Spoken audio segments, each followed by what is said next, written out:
Hello,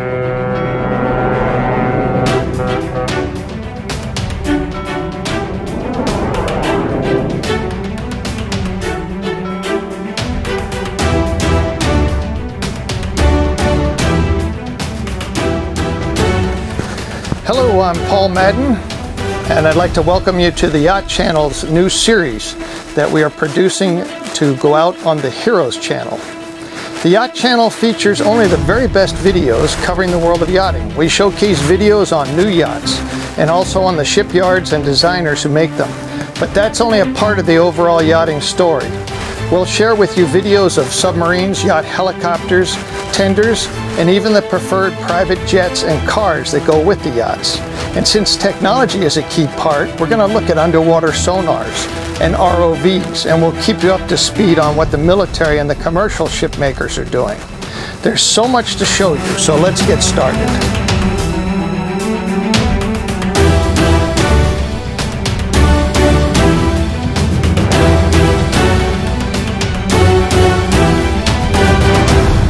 Fedship can trace its roots back to 1849.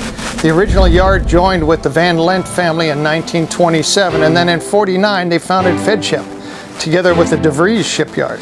As the American economy boomed, Henry Ford and Malcolm Forbes were two of the first of the famous American owners that now comprise the largest customer base for this shipyard group, which is considered to be the #1 iconic brand of yacht building in the world.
Next up is an amazing video clip of a young crew member, Yannick Rothken, going aloft to the main royal yard on the Norwegian tall ship Sorlandet. The ship is 210 feet long and it was launched in 1927. The crew member you will see is going 112 feet aloft. And from the looks of things, there's plenty of yaw as the ship pounds into the sea. By the way, this ship has hit 17 knots under sail, which is faster than most mega yachts can go with their thousands of horsepower.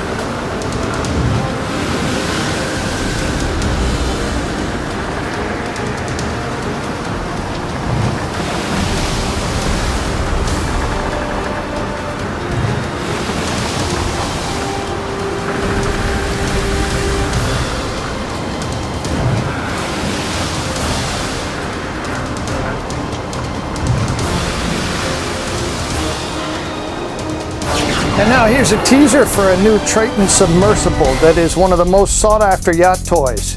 This one is a 3-person sub that has some great new features.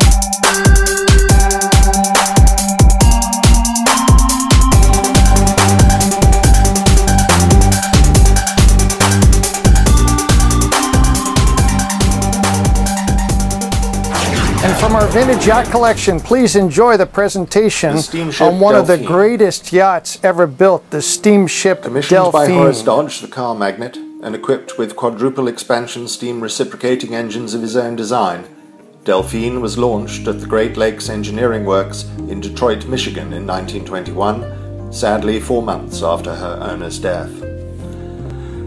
The largest American yacht of her day, Delphine was enjoyed by the Dodge family until the Second World War, when she was requisitioned by the US Navy and renamed USS Dauntless.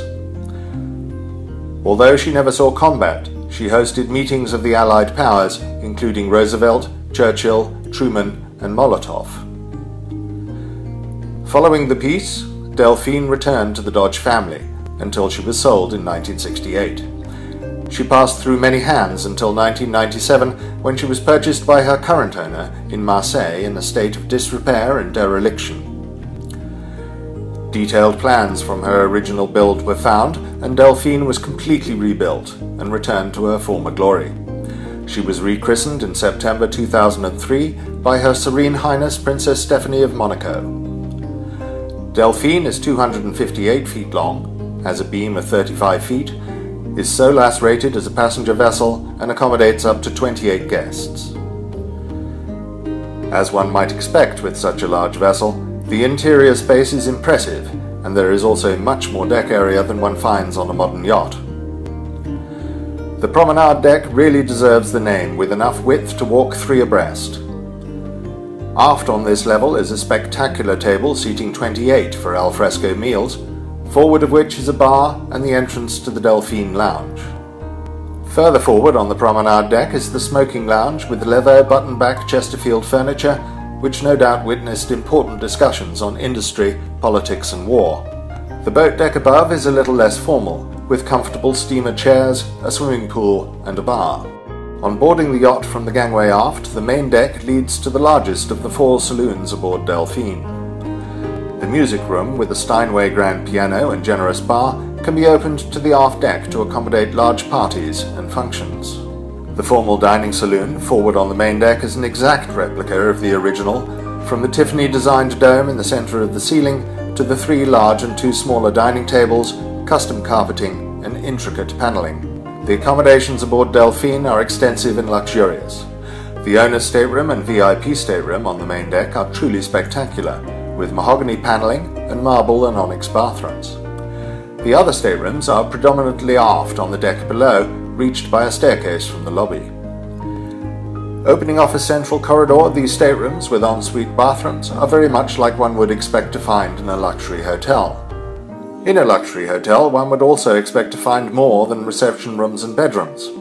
One deck below this accommodations deck is a large, well-equipped gym, a spa bath, sauna, Turkish bath, and a fully equipped hair and beauty salon. Forward on the boat deck, the wheelhouse has an interesting mix of modern high technology and original fixtures and fittings. The engine room telegraphs are the real thing, directing the captain's commands to the engineers below. Like everything else, the engine room has also been completely rebuilt with all modern equipment, save the main engines themselves. Works of mechanical art and designed by Horace Dodge, these enormous machines are remarkably quiet and efficient. The resurrection of Delphine has been an enormous effort. She has been returned to her original splendor and has served her own as well. In this next video, we'd like to introduce you to Cuba's south coast. Hello and welcome to our video on cruising the south coast of Cuba by private yacht.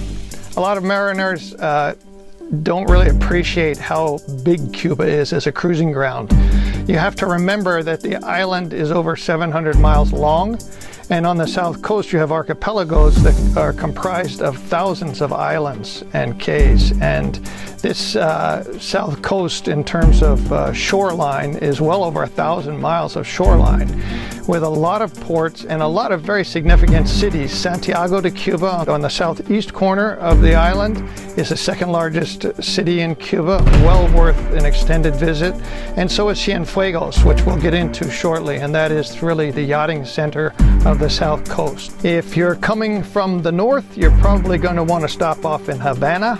That would be your first port of entry. You'd either go into Veradero or Marina Hemingway, and we have another video that deals with that, but that is your logical first stop and port of entry. Remember that you have to look for an official port of entry in order to enter Cuba. You can't enter in marinas that are not registered as ports of entry. So you have Veradero and you have Marina Hemingway up on the north coast, and for those of you that are going to stop into Havana and spend a couple of days there, this would be the great way to plan your route to the south. From Havana you would navigate west about 160 nautical miles. The next port that you can actually go ashore at is going to be at Cabo San Antonio. There are some nice islands along the way to stop off. When I say stop off, I mean anchor, take shelter, spend the night.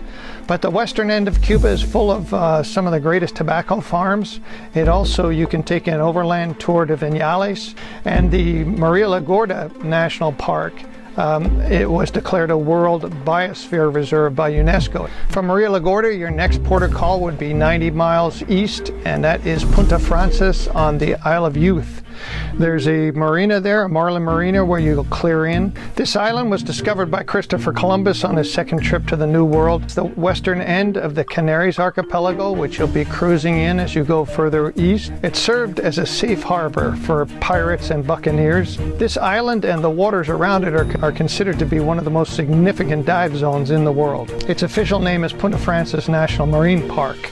The primary dive zone is approximately 4 miles by 6 miles long. Has a number of interesting shipwrecks to dive, and again, there are a lot of walls and tunnels and caves to explore there. The next leg of your itinerary will take you from Punta Frances at the Isle of Youth to Cayo Largo, which is going to take you right along the edge of the Canaries archipelago. There are literally hundreds of unspoiled islands on this next 90 nautical mile leg of your trip, and you will find plenty of places to stop off and snorkel. If you want to scuba dive, you can bring along a dive master with you or have them meet you out there. There are places where you have sheltered anchorages to overnight, and it's just magnificent. Within the Canaries archipelago are over 200 shipwrecks from the Spanish times and from pirates and buccaneers and privateers. You can observe all kinds of birds and wildlife and sea creatures here. The cruise from Cayo Largo to Cienfuegos is approximately 70 nautical miles. And Cienfuegos is a beautiful, well-protected bay, which has been used by navies and seafarers for centuries. Cienfuegos is unique amongst the Cuban colonial cities because it is very much of a French design and French feeling colonial city. It has a magnificent yacht club and marina within walking distance of the old city, and it is the place that is really the hub of cruisers and yachting on the South Coast. There are 3 bareboat charter companies there that operate catamarans, and it's a wonderful place to make your base if you're going to spend time on the South Coast, because it is full of like-minded people and yachtsmen from all around the world. It's a vibrant cultural city, and it has an airport that at this time has flights from Miami direct. Cienfuegos is a port where you can provision. There's a provisioning company downtown that you can get in touch with when you're there or beforehand and order up whatever it is that you need. They'll deliver it at anchor to your vessel or at the marina tied up. There are also medical facilities here that are set up for visiting tourists, and there's an international airport that currently has direct connections to Miami.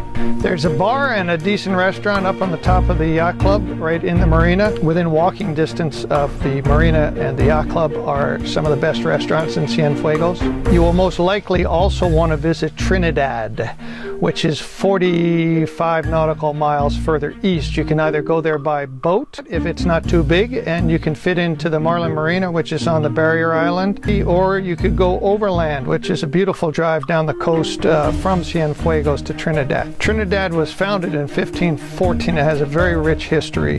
The colonial core of the city of Trinidad has been declared a UNESCO Preserved Museum City. It's one of the highlights of visiting Cuba, and it should not be missed. Inland from Trinidad and Cienfuegos is a national park in the mountains. There are a number of places and day trips that you can take from these ports into the inland of Cuba. Immediately as you head east out of Cienfuegos, the next part of the archipelago is known as Jardines de la Reina, or Gardens of the Queen. As you continue your cruise and you go around the end of the Gardens of the Queen archipelago, you will be outside of protected water, and you've got about 200 nautical miles to go east there before you get to Santiago de Cuba, which will be your next port of entry. It's a very well-marked entrance, so this is a commercial port. Therefore, they've got deep, wide channels, and it has got plenty of protection from any kind of weather that you'll come across or want to get away from. It's also the second largest city in Cuba, so it has everything that Havana has, but not quite as much. And if you're coming in from the Caribbean, it's a great port of entry.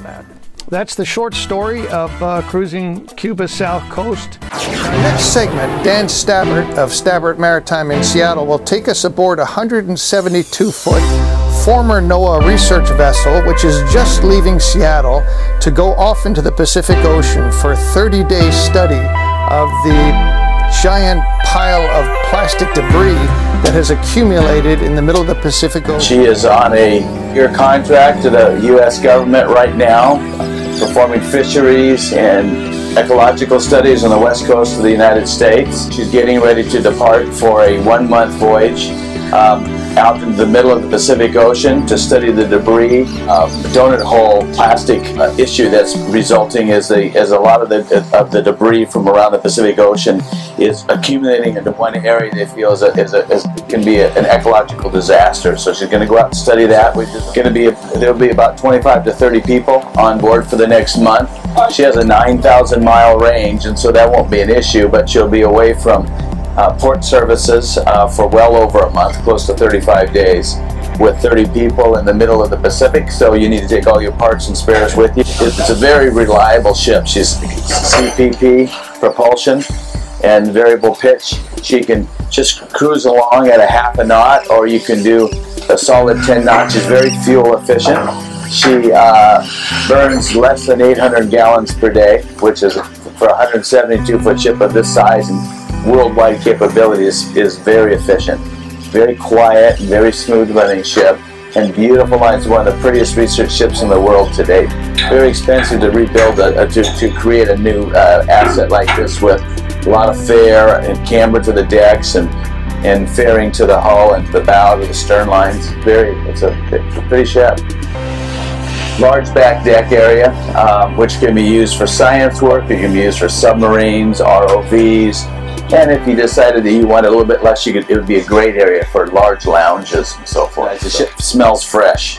It smells like it's getting ready to go to sea. It's got paint and, you know, the stores coming aboard and people preparing her, you can tell. And we carry marine mammal observers. We're always, you know, for some of our projects, and they use this area, and then on top of the pod house for whale watching and protected species notations, and making sure that we're integrating that data along with our fisheries and our ecological studies. Beautiful lines. I mean, gorgeous, gorgeous lines. Whether it's a research ship or a yacht or a combination vessel, you know, it's rare to have that feel. You feel how the bow flows down and the pilot house rounds out. It's a beautiful, beautiful vessel. And hydraulic driven anchor winch. The chains are a little rusty now, but vessel's in class, fully has a U.S. Coast Guard certification, which is rare, on top of it as a passenger vessel and research vessel. And then she also has ABS load lines and ABS classed. So all her machinery is cared for and maintained to the highest standard. And many a mile, you know, many an ocean expedition has been witnessed and experienced from this location, standing right here, all over the world. Nice boat. This is a nice boat.